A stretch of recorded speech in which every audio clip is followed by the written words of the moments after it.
Welcome to the Guilbault Girls Show, where you will have the opportunity to hear from mothers, fathers, siblings, and individuals themselves about their journey of living with a disability.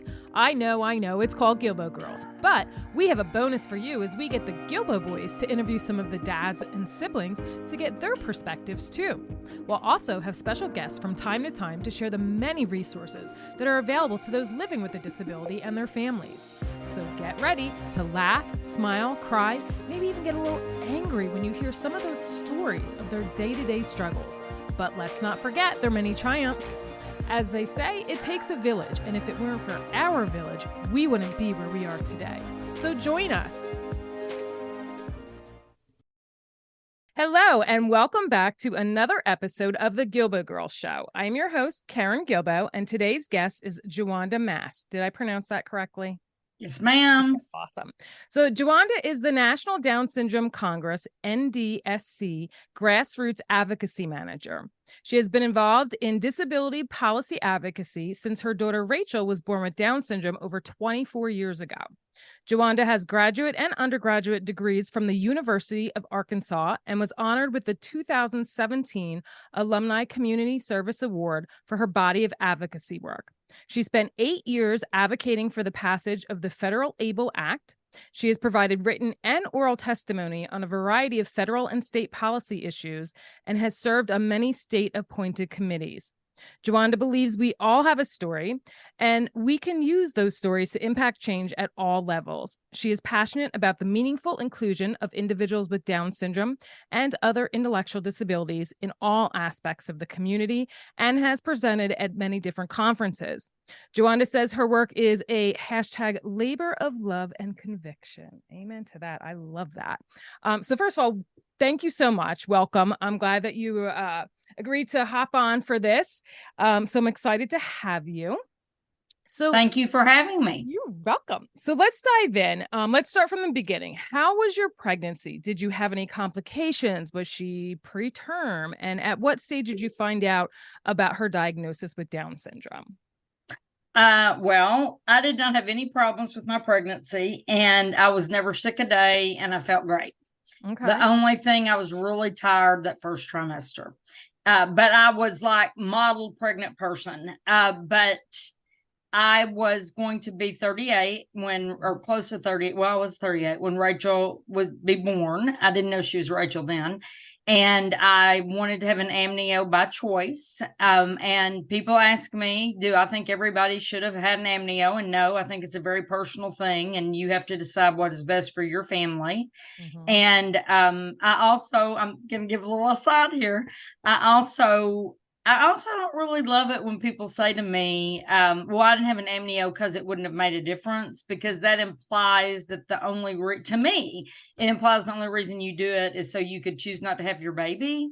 And that's not why we did it. We did it because I'm a control freak and I wanted to be prepared. Mm-hmm. And, my doctor and I talked about it, and we chose to have the amnio. What I didn't plan for was my husband, who was 34. He's a few years younger than I am.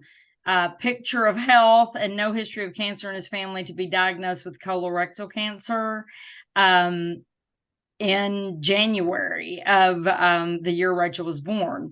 So my husband had his colorectal tumor removed on a Monday. On a Thursday, and I brought him home Friday morning, and that night my OBGYN called me at home to tell me that our unborn daughter had Down syndrome. And I'm not gonna lie, it was really, really, really hard.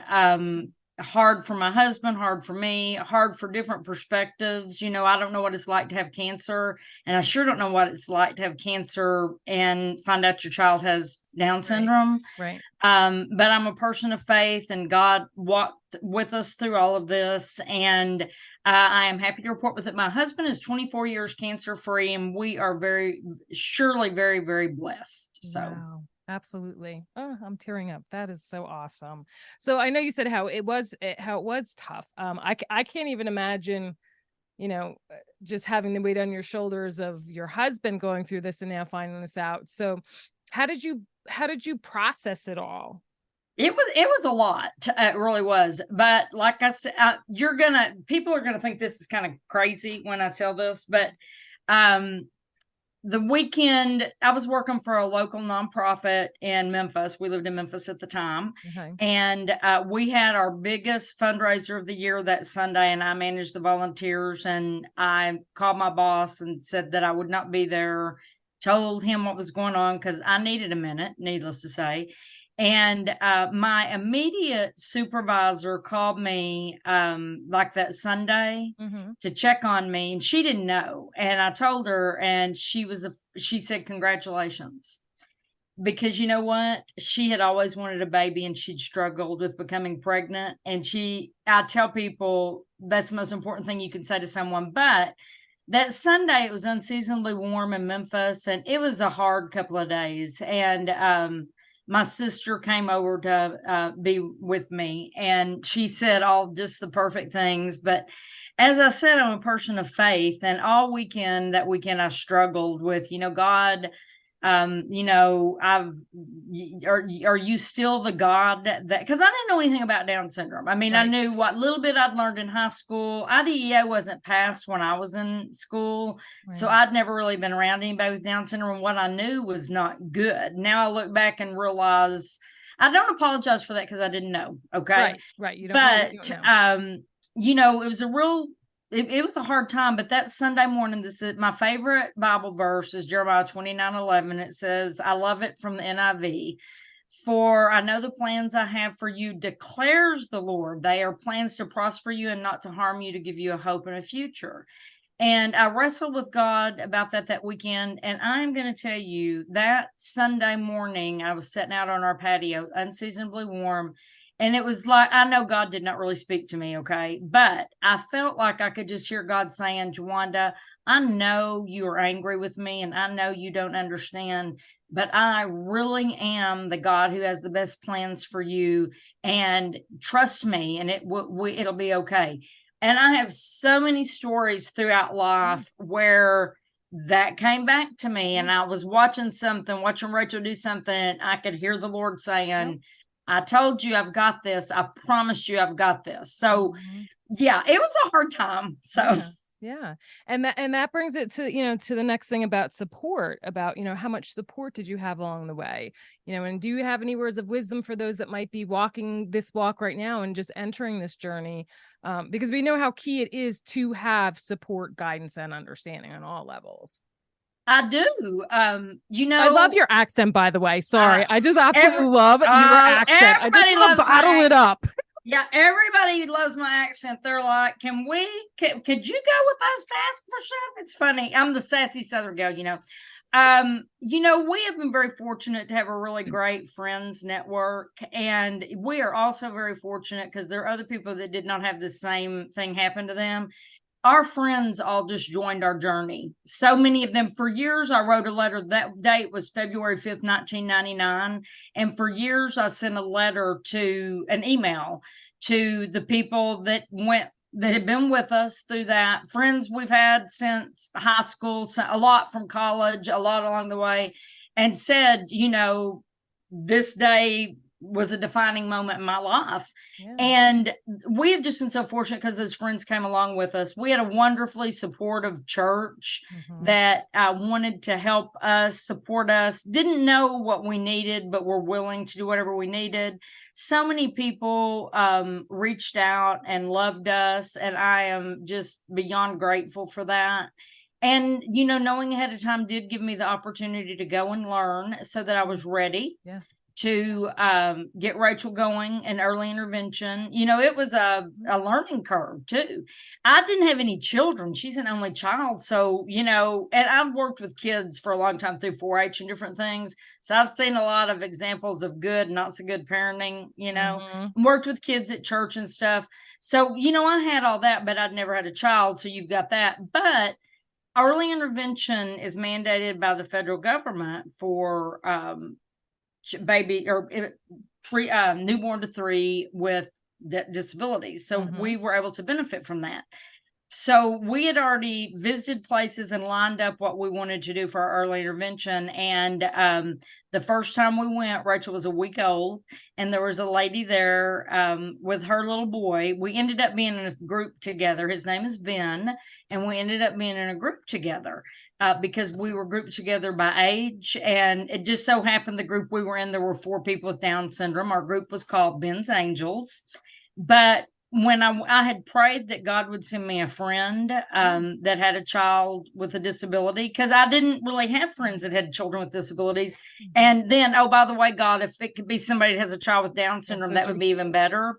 And not being picky here, I go home, called the director, the person overseeing the program, and said, I don't know if you can do this, but could you give me this person's phone number? Because I thought maybe we could be friends. And she said, I was getting ready to call you because she's already called.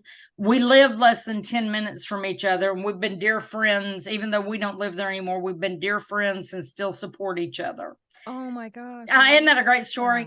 But I got a lot of support. I felt like our early intervention program was amazing, and we're very, very fortunate. And then, so that's where a lot of, my support came from. For me, I am a doer. The other thing I forgot to say that I was going to say is that Monday morning after I had the diagnosis, we went to see our doctor. I have not been home very long, and I went and looked in the mirror and said, Jawanda, it is time for you to quit feeling sorry for yourself. I honestly said this out loud. It is time for you to quit feeling sorry for yourself. You learned that this baby has Down syndrome for a reason, and she's going to be dependent on you, and you need to go figure out what you're supposed to do. So get to it. Now, I still had a few more pity parties, but as we all do. Yes. So, and you know what? I wrote a blog about that. And that's one of the things I say in the blog. What would I say all these years later?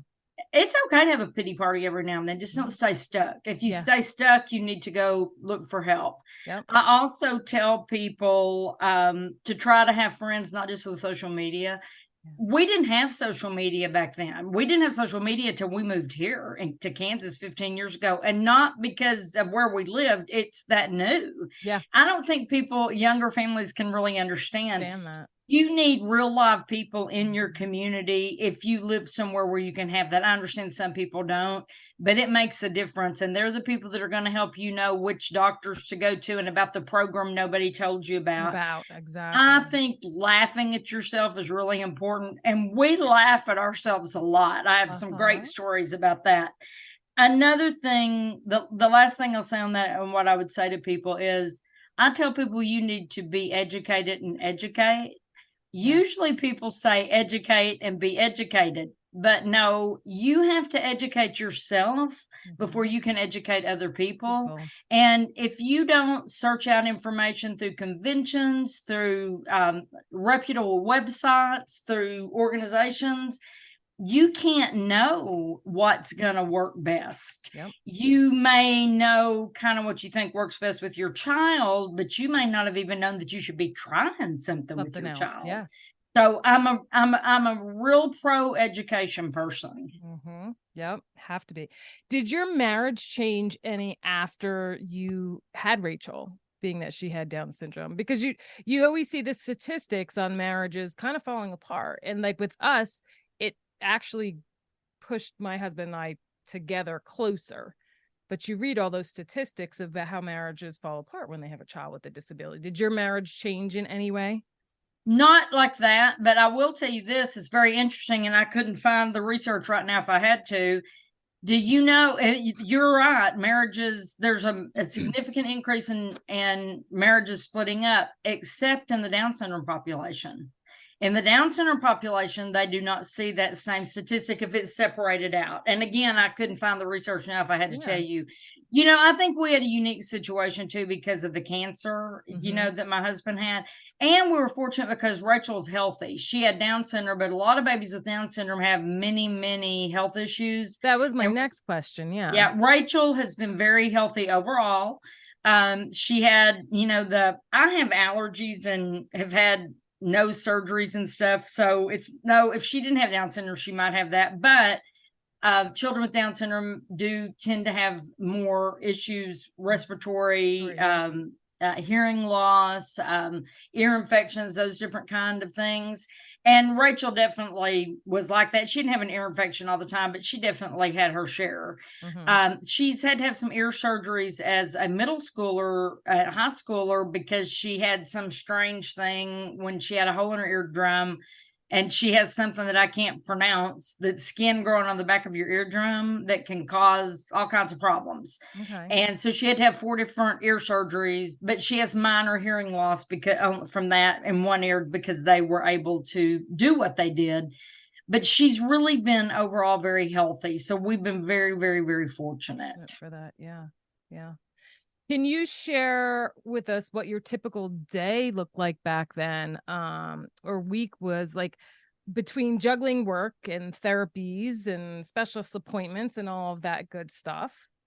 Well, I was pretty fortunate because that is something that did change. I had never been somebody that had intended to stay home with children.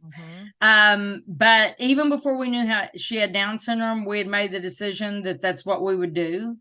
And we were older, so that I don't know if that plays into it, but anyhow, so I just did some little part-time things here and there, but I also was able to invest myself in volunteer work. And I have a background in volunteer management, so I truly know the value of and love volunteers.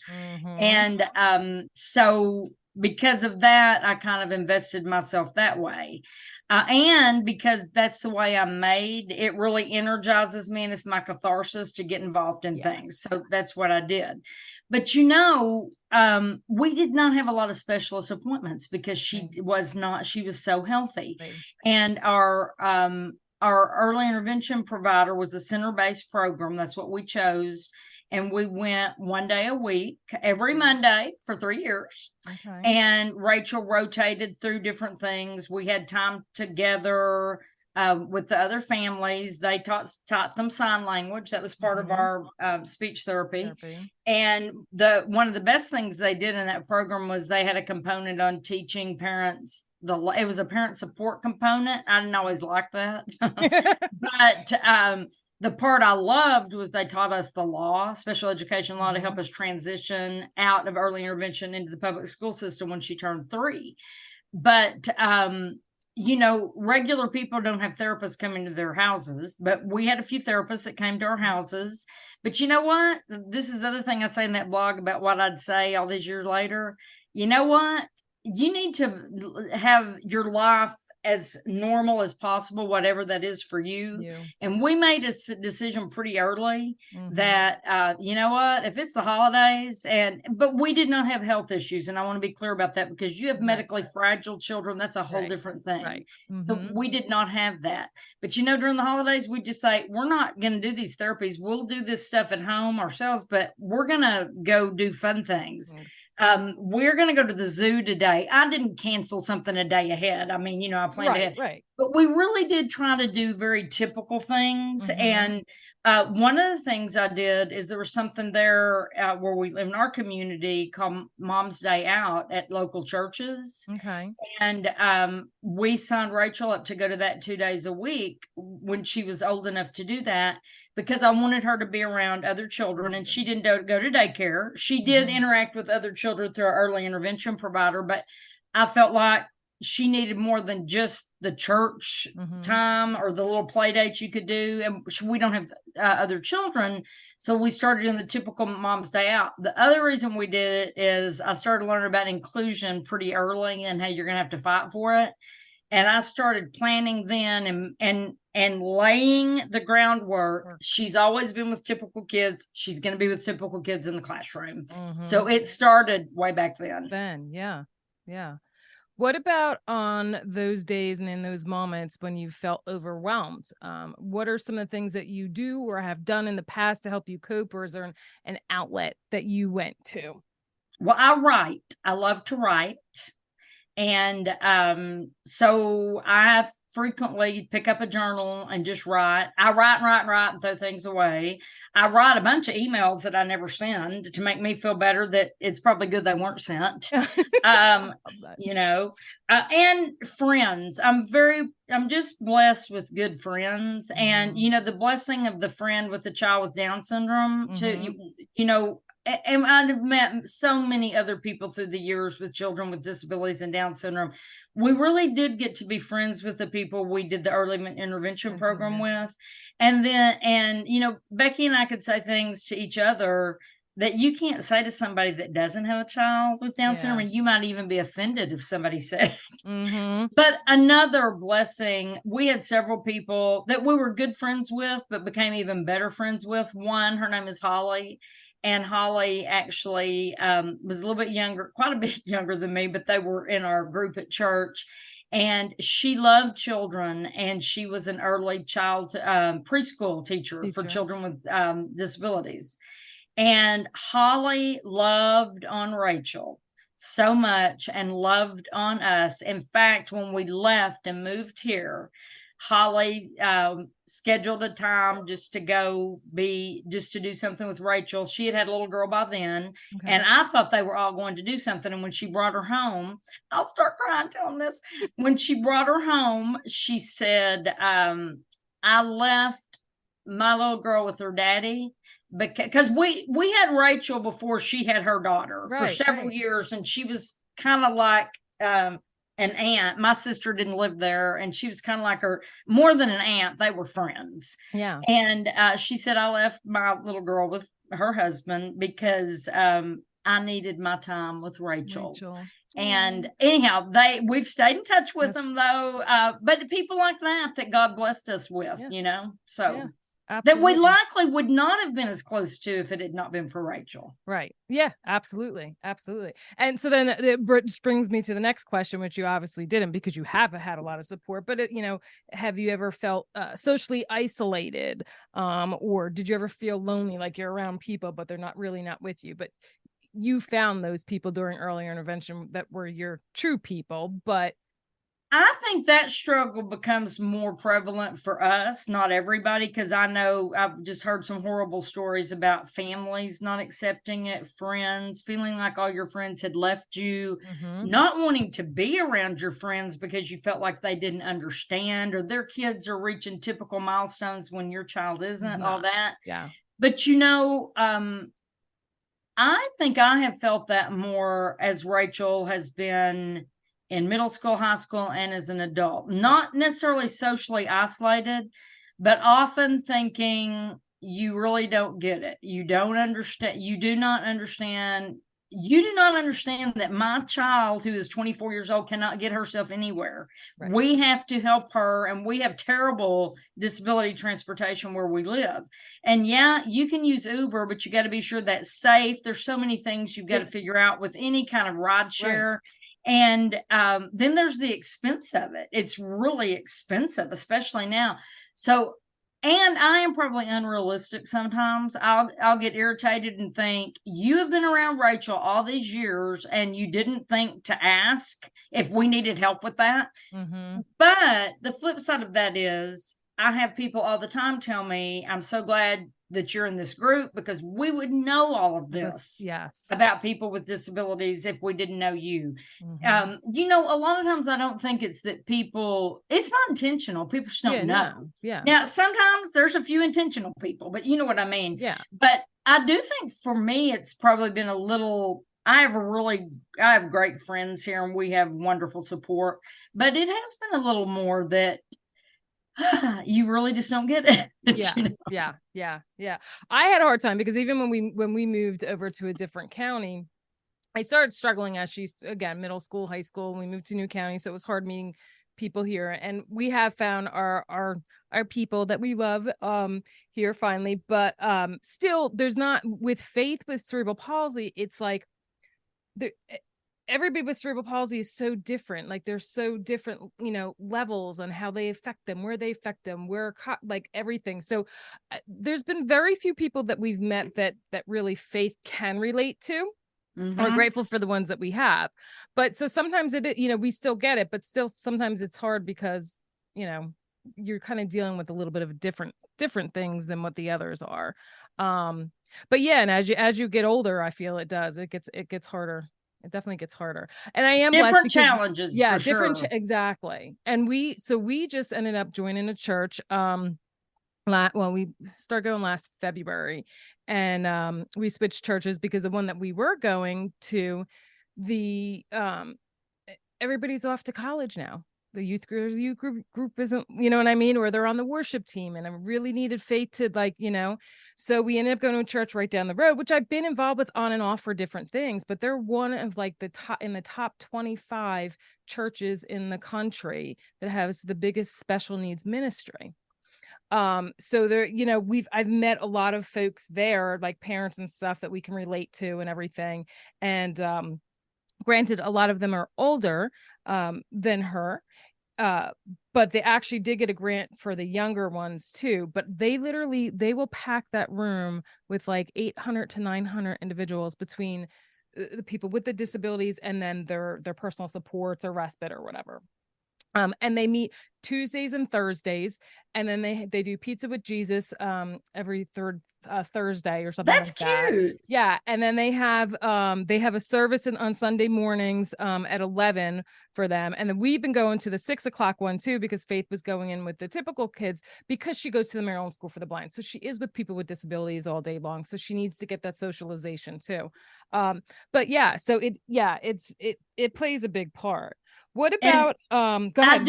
I want to say this one thing about church. No, absolutely. Yeah. We have overall had good experiences. I've had a few stories I could share, but I do a lot of speaking around the country, and I don't evangelize or proselytize, but people know I'm a person of faith.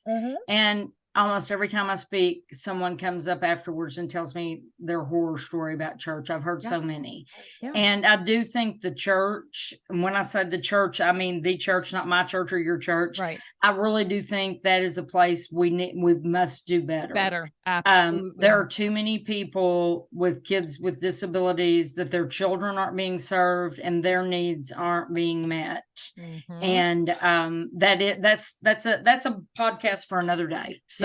Yeah. And now I have to share just two things about our church. So which touched me. So one, there's a boy who has Down syndrome, and he goes up there and he plays guitar. We'll go up there with worship team, and he'll play the guitar, and he has, what's the thing that goes around your neck and he plays like the harmonica or whatever. Oh my gosh, it's amazing. And then when pastor and his wife were up at the altar praying, there was this one gentleman, James, I love him. He would go right up to him and he would kneel down and put his hand on him and he'd start praying. Pastor's like, I don't know, it was hard. It's hard to understand when he talks, and he's like, but that's all God. He's just like, it was just such a beautiful picture just seeing him go up there it's like, oh my gosh. But we just have so many families, and it's very rare for a lot of, it's a rarity to have churches out there that really tailor to the special needs family. Well, or no, and the flip side of that for us is it's hard, or for whoever, is it's sometimes hard to find a church that's inclusive. Yeah. That they want to put, and if that's what you want, that's fine, but that's not what we wanted. We want Rachel with everybody else. And that's a different challenge. Like I said, we're going to have that podcast another day. Yeah, okay. Absolutely. No, yes. And their regular youth group, they all intertwine and come in and group with them, kind of like the best buddies thing and stuff. Yeah. So, which is great. Okay. So next up, so how was your experience back then with her going to school, navigating the whole school system and the IEP process, and what advice? Well, that could take, that's a whole other one in itself too. Yeah, that could take days and days and days. I will say just a little bit about that. When Rachel was 2, I was already on the inclusion bandwagon. But when Rachel was 2, I went to a conference, a Down syndrome conference in Nashville, Tennessee, and I heard 3 speakers who changed my life, and I hope have changed a lot of other people's lives through me. One was Mike Remus, who was the special education director. One was Karen Gaffney, who's a young woman with Down syndrome, who was the first person with Down syndrome to swim the English Channel. She's got a foundation. Another one's name was Fiona Hawks, who was a local person with Down syndrome who drove, and this was 22 years ago, and worked at, I believe, a utility company. But I heard the 3 of them made a beeline to all three of them, the two young women and their families, as soon as they were finished speaking. You'd be a great role model for my daughter. My daughter's 2. What did you do? Inclusion, inclusion, inclusion. That's what they told me. Their parents said, do not let them separate your daughter, blah, blah, blah, blah, blah.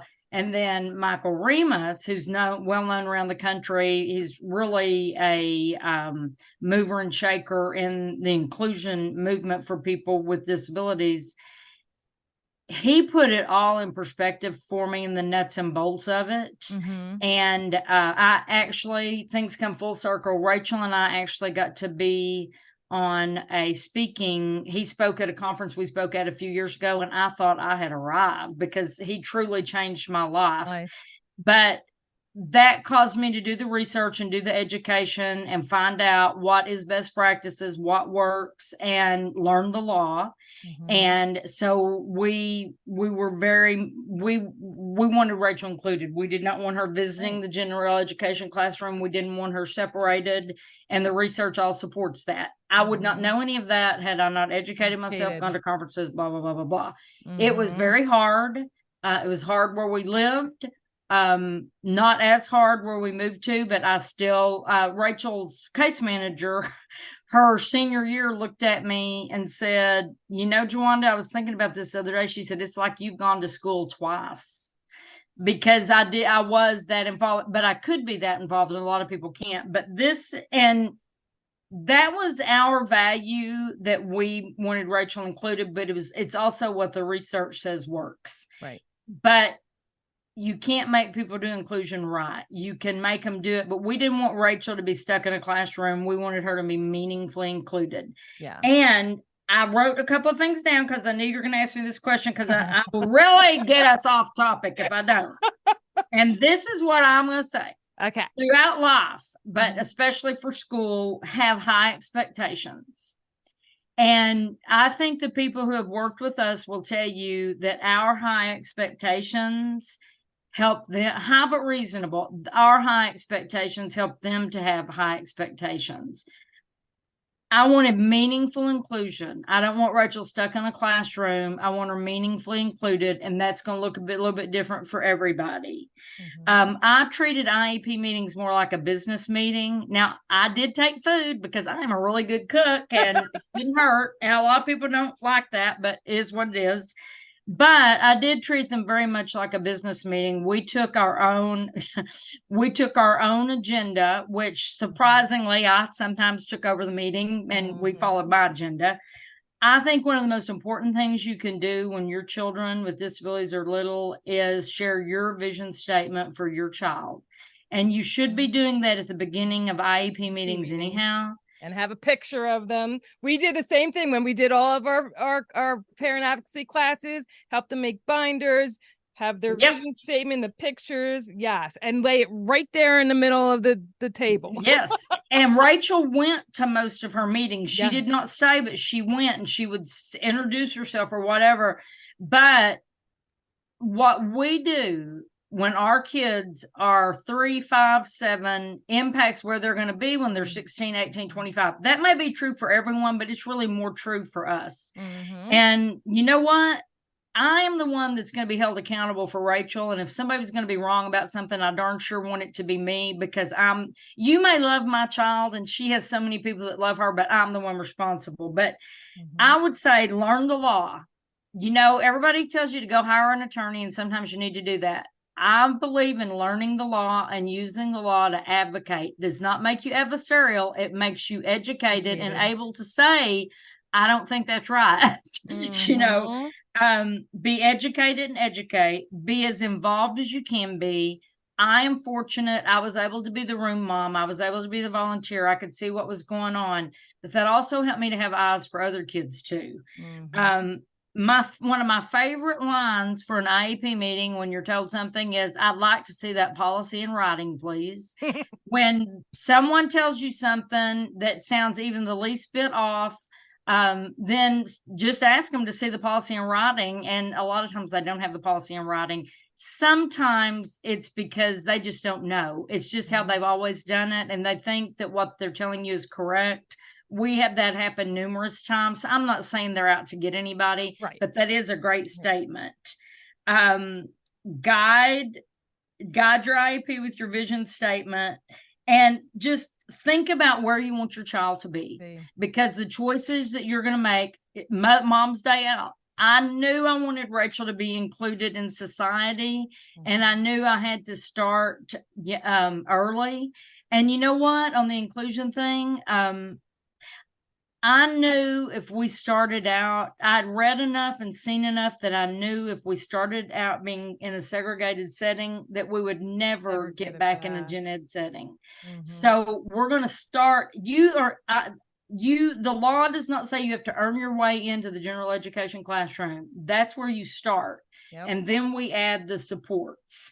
And that's kind of what guided us. And it was hard. It was really hard, but I will do it all again because I believe Rachel is who she is because of that. Yeah. So absolutely.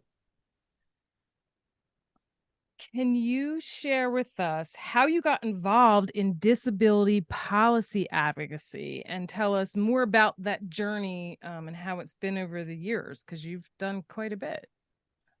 Well, I learned, when she was young about inclusion and the law. And I've always kind of liked policy and politics and stuff like that. And I learned some of the first things people told us before when we found out she had Down syndrome was you can't save money for your child with disabilities. And I thought, well, that's crazy. Why would they not want you to save money? Well, sure enough, there's a law that says you can only have $2,000 in assets, not money, assets, and still get your government means tested benefits. A little more complicated than that, but so I was kind of already interested in that stuff and wanted to learn about policy and good policy, and learned about it at national meetings. I would go to things and hear these experts, and I really enjoy hearing it. And so I learned about it and learned that that's something that we as parents and as people with disabilities have to advocate for, that it's not just going to be given to us. And we want to advocate for good laws and good public policies. So that's kind of how I got started. And I started going with other people from our community, and then helping get people from our community to go to disability days at our Capitol. And Rachel, I think, was 3 the first time I took her, and she got tired. Her dad was with us, and she was so cute. She had on this cute little outfit and this big bow in her hair, and she was kind of tired. She's a good little trooper, but Rachel loves an audience, okay? And we had a couple more visits, the group I was with. And so I said, Jonathan, why don't y'all stay here and I'll finish that up, because she was tired. Right. Well, we come back maybe 30 minutes later, and there's this huge crowd of people around where they were. Well, she was just entertaining everybody, and several legislators stopped and talked to her. So that's not how she got started. Actually, I lied. She got started because I took her to a congressman's town hall meeting, because I wanted to ask him a question. And I thought if I took my 2-year-old, they'd call on me because they'd think that she might get loud or cry or something. And Rachel was really well behaved, but I was right. They called on me first, and we went on to have a good relationship. So that's kind of how I got started, and I like it. And there's so much people do not realize, the people that fought for us to be able to have our children have the right to a free and appropriate public education. Many of them, their children never had that right. Right. Yeah. And 1975, the Individuals, it wasn't called this then, Individuals with Disabilities Education Act was passed. And a lot of moms who advocated for that did that for my child. And I feel like I should pay that forward. Yep. So that's kind of how I got involved in that. And then it's kind of become my bread and butter. Yeah, absolutely. I love it. Because there's so many different little nuances and things that we both like, because I did the same thing. And if I hadn't gotten involved in the ARC and help facilitate the parent advocacy classes, and then I had a seat on the special education citizens advisory committee, so I got to know the special ed director and a lot of them. And there was times where I actually had the special ed director come and sit at the meetings with me, not adversarially again, but to put our brains together. Like half the stuff, if I didn't know half the stuff that I knew, and I worked for the school too, I wouldn't have gotten half of this stuff. And same thing. And then when she was diagnosed with seizure disorder, I actually left my job for 2 years. But then I'm one where I can't sit still. And then I got involved even more. And then that's when I ended up going and I sat on the Developmental Disability Council here in Maryland. And I finished out someone's 2-year term, but then I couldn't commit to another 5 because I had to go back to work. And again, I met so many people because we would go with the ARC every year to Legislative for Developmental Disability Day. We would bring Faith and we would bring my son. And so yeah. And again, it's learning and educating and then being there to pass on and give that knowledge to the ones coming up behind you. Absolutely. 110%. And being involved in those things open doors, serving, like you'll be invited to be on a site council and get to know the people of the district office. And then it's the same thing as meeting with elected officials. You're building a relationship. And you see each other as human, and you learn to agree and disagree, but you can go to those people and work together. For the common good. So yeah. How were you? And I know Rachel spoke too and testified. How were you guys, like your first time? Were you guys like really nervous, or were you just? Neither of us really. This is funny. I did Partners in Policy Making. Did you do the Partners in Policy Making in Maryland? I don't remember. It was so long ago. It's a wonderful training thing across the country called Partners in Policy Making. And I highly recommend it. I personally think it's the best thing. Not every state has it, but a lot of states do. And it's a big commitment. But one of the things we had to do in this Partners in Policy Making thing was we were supposed to do our elevator speech. And so the weekend that we did that, because it was all on a weekend, Friday and Saturday, I was the one to go first, and I did mine. And the director of the program looked at me and said, "This isn't your first rodeo." I said, "No, I've done a lot of public speaking." So my nervousness is wanting to make sure I say what is the most meaningful. Right. And the time you have, it's really hard for me to speak in the time you have because you usually have such a short time. I will tell you what I've learned, though. They usually won't cut off a self-advocate. They'll cut off a parent, but not a self-advocate. But where we really, where I kind of became most engaged and also became kind of known around the country was for the ABLE Act, Achieving a Better Life Experience Act. Yes. And I actually had the lady who runs the Maryland ABLE on my podcast too. And I always send that to people. I'm like, yep. And then we did one. I had another one for special needs trusts and trustees. So I'm always like trying to get those resources on the podcast as well. So people need to know about the resources and they just don't know. But we were fortunate. We advocated for that for 8 years. Moved here in the middle of that. And I think I told you this when we talked before. I have had no political connections. My family doesn't have money. Didn't know any of these people. But you know what? I know how to tell a story, and I am persistent. And we just started going to visit our legislators, became friends with some of them, developed relationships with all of them. Of course, they all loved Rachel. Take those people with disabilities with you to see these people and let them use their voice. That doesn't mean they have to use their physical voice. Maybe they use an augmentative communication device. Maybe they type something up. Maybe you work out what they want to say or do pictures, whatever. You can figure out a way to help your child or that person with a disability use their voice. And Rachel is a much more effective advocate than I am.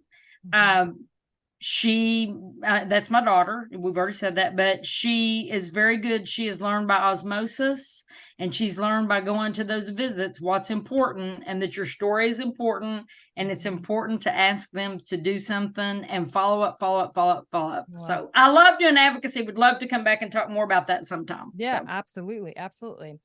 Tell us more about what the National Down Syndrome Congress is, what its mission and vision is, and what is your role as the Grassroots Advocacy Manager? The National Down Syndrome Congress is the oldest national Down syndrome organization in the United States. I'm not exactly sure how old we are, but this next year we will have our 52nd annual convention.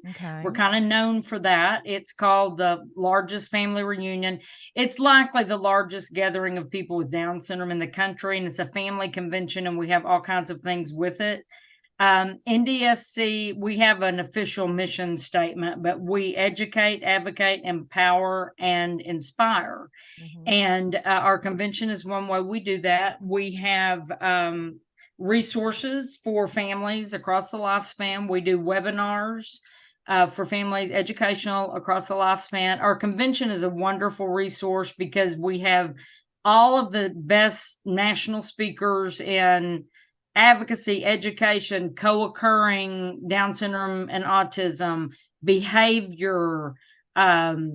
There's a youth and adult track for people with Down syndrome. There's a siblings track for siblings, very popular.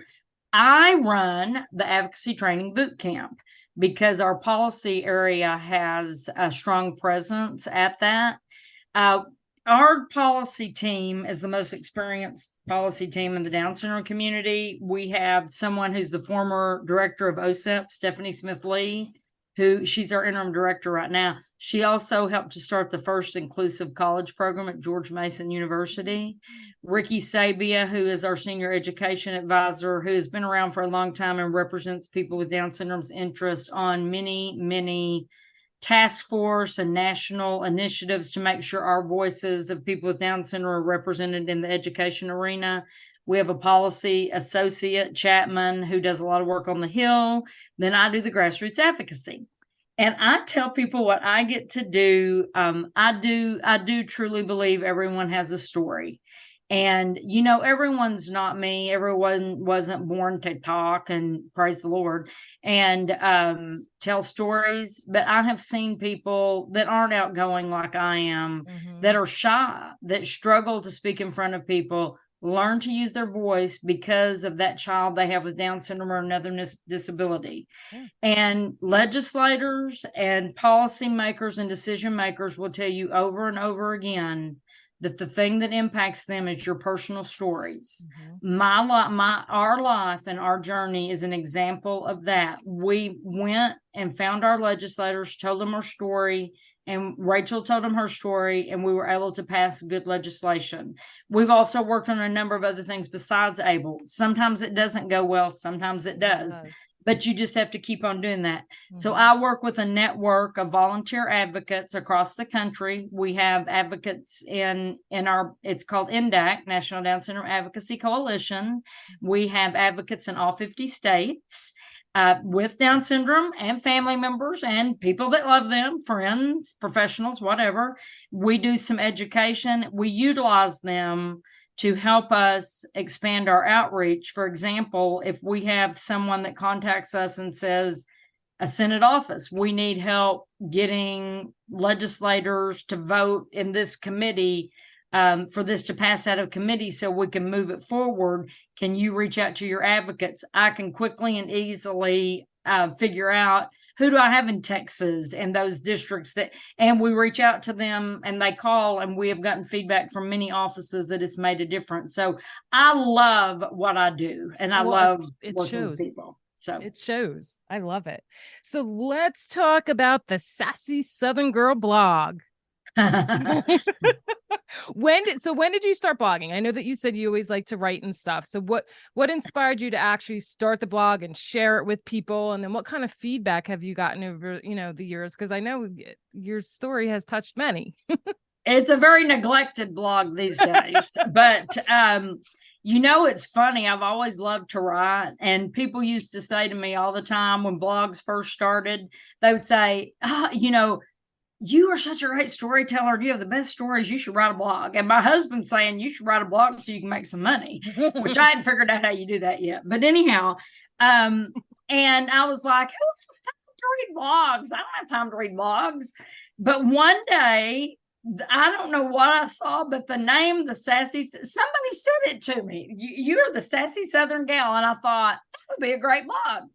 And we do have all these experiences we've had. And I thought, you know what, that would be a great way for me to share. So it is more about Rachel and disability than anything else, but I do talk about a few other things in it. But I really started it just trying to share some of the things that have worked for us. And you know what works for me may not work for you, but you can also learn. She tried this and it didn't work. Maybe this is why it didn't work. So maybe we could try it and it would be different. I tell people, don't make my fight your fight, but do pay attention, and it may help you to navigate something. An example is we had a friend that struggled with a particular speech therapist in the school system. And, she said, you need to avoid her. But we had a great experience with her. But you know what? I also heard what that mom said and thought about that. There's so many examples of that. But so I just started sharing stories about things we did. And I tell people, I'm not telling you this is the way you need to do it. I'm just telling you that this is what worked for us. And maybe these are some things to think about. Mm-hmm. And I try to be real on my blog. I try not to be negative. I don't throw people under the bus, but I also say enough that people can figure out everything's not always. Rachel does great, but you know what? There's a lot of work that's done at home and behind the scenes to help her to be meaningfully included, to help her do the things she does. And, I'm just kind of real, that don't get mad at me. This is really the way I felt about this. Yeah. And, and I don't air things out on social media, though. I try to, if I've had a negative experience, I may say, well, today was like a train wreck, but you're probably going to have to reach out to me individually to get the nuts and bolts of what it was about. But anyhow, I have had really good feedback. My blog's been picked up several times by some like the Mighty, Yahoo. I had NBC pick up one of my blogs. And I'm very honored for that. It's funny that the ones that I think are the best are not always the ones other people think are the best. But anyhow. So I read one where, and I love this, about how you have a special birthday tradition that you have done from her first birthday up until her 16th. Can you share what that is and also what the most common theme was? I loved reading that.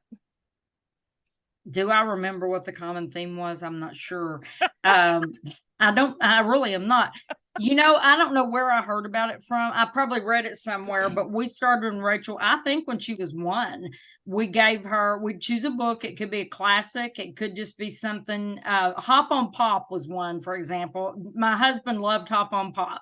So that's the one she got one year. I don't remember, but we each wrote her a letter in each one of them about what, the joy, how much she had learned that year, the joy she had brought to our lives, how courageous she was.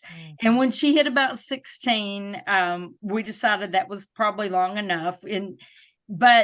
So it's just been different books. I'm trying to think of some of my favorite books that we did. I can't even remember off the top of my head. Some years we couldn't find the book that we were kind of looking for, so it would end up being something different. But we still have all of those, and I pull them out every now and then and read through the letters. Sometimes I cry when I read through those letters. But it was a really, really fun tradition to do. It really was. Yeah, it was on the one when she on her 24th birthday was when you were talking about it. And I love that. I love the writing of the letters. What aspect of parenting do you enjoy the most, and what has been the most rewarding aspect? I don't know if that's a simple answer, but I will tell you just a couple of things. One, I don't know if this is the most rewarding aspect of parenting, but I've got a couple of things. One, Rachel usually has good manners. I said usually because you know how that goes when you say that. But she is polite and thoughtful. And I think those are such wonderful qualities. And I don't know that has anything to do, that might be how God created her. I hope that some of the things we've done have helped with that. One of our proudest days, Jonathan and I both say, was when she started reading. I remember that was one of the first things I thought when we found out she had Down syndrome. I didn't know anything about Down syndrome. Is she going to be able to read? We love to read. Is she going to be able to read? Well, Rachel is a beautiful reader, and she started reading. Comprehension's a struggle for her, but she started reading, about the same time all of her friends did. And because we are avid readers, that was, we love that. This is an interesting thing that's been rewarding to me. We spent all these years advocating for these different things. And of course, when she was younger, I was advocating for what would be and employment and dignity of work and being able to save and all those things. And she's been a part of that. And, sometimes you're advocating for those things because they're good policies, but you haven't seen it in action with your own child. Mm-hmm. That has been really rewarding to me, to hear Rachel say things like, she will tell people, I get to save part of my money in my ABLE account. And guess what? I opened the first ABLE account in the state of Kansas. And just this week on social media, Rachel says very long prayers sometimes. And she always does the dinner prayer. And sometimes they are really long and she gets really focused on one person. It gets prayed for like 20 times. I'm not exaggerating by much. Night before last, I think it was night before last, her dinner prayer, she said, I wrote it down and read it to her. I always ask her permission before I post something about her. And I've done the same thing with her blog. My blog. That's one of the reasons I don't blog as much now, is because you don't have as much ammunition or material, and you do want to get their permission because it's their story, not your story. Yeah. But she prayed and she said, thank you that I do not have to work Thursday or Friday and I still get paid. Thank you that I can save money in my ABLE account. Thank you that I have a job, kind of like that. Yeah. That has been something I shouldn't have been surprised at, but that we crack up at her because she doesn't work on Mondays, but she gets a lot of paid holidays on Monday. And she's like, I don't have to work Monday and I get paid. And we're like, well, you don't work. You wouldn't be working anyhow. That has been rewarding, is to be able to see how she has connected those dots. And she may communicate that in a different way than some of us would, but that she gets it, that she's being treated like everybody else, and she is respected, and she gets paid for holidays just like everybody else. She gets that, and that's been very rewarding to me. Yeah. What about her hopes and dreams? What are your hopes and dreams for her future, as well as what are some of the fears you have for her future? Our hopes and dreams. She wants to get married. She's a romanticist. I'm not. She's been boy crazy since the day she was born. That she will tell you, I think she probably did when she did her podcast with you.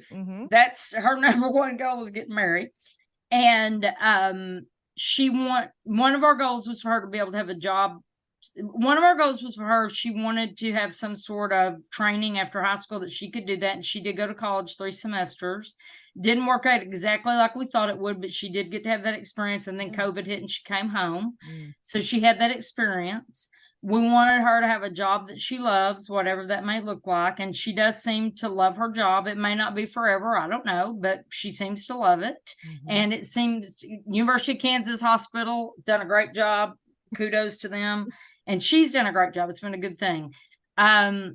She wants to live out on her own, or says she does, in her pink house. I'm not sure about the pink house, but and y'all have to listen to her podcast to find out about that. But if she wants to live on her own, we want to do what we can to help her live on her own. And right now we're in that time of trying to prepare her for that, whatever that looks like.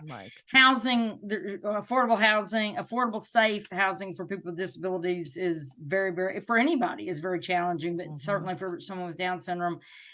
So that's, and we want her to get married. We want her to have friends and people to share life with, and she does. And if she wants to get married, we want her to get married, and that's her goal. So we hope that works out for her.